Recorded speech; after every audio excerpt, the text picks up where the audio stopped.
గురుగారు, అష్టాదశ పురాణాలు చాలా విస్తారమైనవి. అటువంటి అష్టాదశ పురాణాల్ని వ్యాసుడు ఒక్కడే రచించాడా? లేకపోతే వ్యాసుని పేరిట ఇంకెవరైనా రాశారా? లోకంలో తాము రాసి ఇంకొకరి పేరు పెట్టి ప్రచారం చేసేవాళ్ళు ఎవరు ఉంటారు? ఇంకొకరు రాసిన దాన్ని కూడా నేనే వ్రాశాను అని చెప్పుకుని పేరు రాసుకునే వాళ్ళు ఉంటారు తప్ప ఎవరో రాసి వ్యాసుని పేరు పెట్టేటువంటి అవకాశం లేదు, అవసరం అంతకన్నా లేదు. వ్యాసుడే రచించాడు 18 పురాణములు.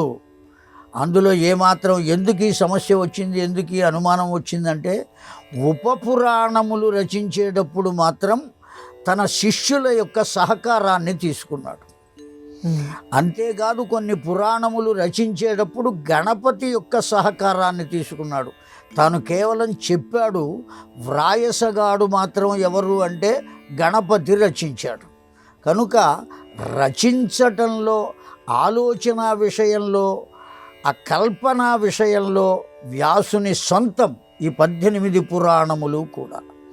ఒక్కొక్క పురాణం రచించిన తర్వాత వ్యాసుడే నేను ఇంకా కొన్ని విషయములు చెప్పవలసి ఉన్నది అనే ఆలోచన కలిగి ఇంకొక పురాణం, దాని ద్వారా ఇంకొక పురాణం, దాని ద్వారా ఇంకొక పురాణం, లేదా అవతార విషయాలు చెప్పటం కోసం ఇంకొక పురాణం.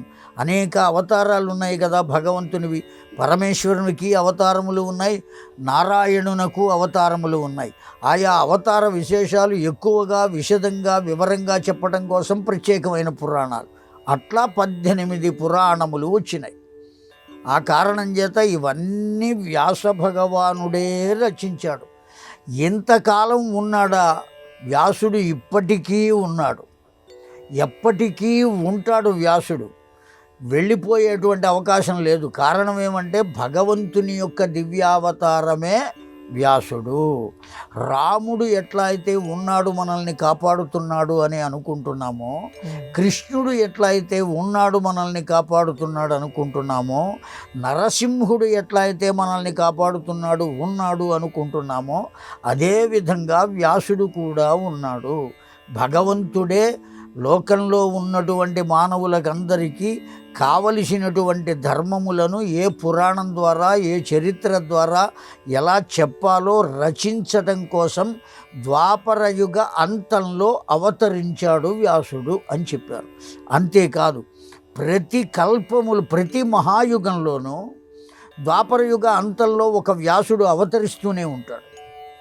ప్రతి ద్వాపరయుగ అంతంలో, మహాయుగంలో 4 యుగాలు ఉంటాయి: కృతయుగం, త్రేతాయుగం, ద్వాపరయుగం, కలియుగం.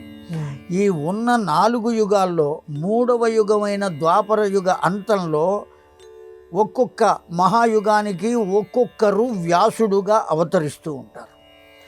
తరువాత వచ్చేటువంటి కలియుగానికి ఆ కలియుగంలో ఉన్న మానవులకు కావలసిన ధర్మములను అందించడానికి పురాణాలు వాళ్ళే రాస్తూ ఉంటారు. కనుక పురాణములు రచించడం కోసమే భగవంతుడు అవతరించాడు. అవి రచించడం కోసమే వ్యాసుడుగా భగవంతుడే అవతరించాడు. కనుక వ్యాసుడే రచించాడు. భగవంతుడు రాయడానికి, రాయలేకపోవడానికి ఆలోచించవలసిన అవసరం లేదు. కనుక ఖచ్చితంగా వ్యాస భగవానుడే రచించాడు, అందులో సందేహం లేదు. ఆయనకు ఎవ్వరూ సహకరించలేదు.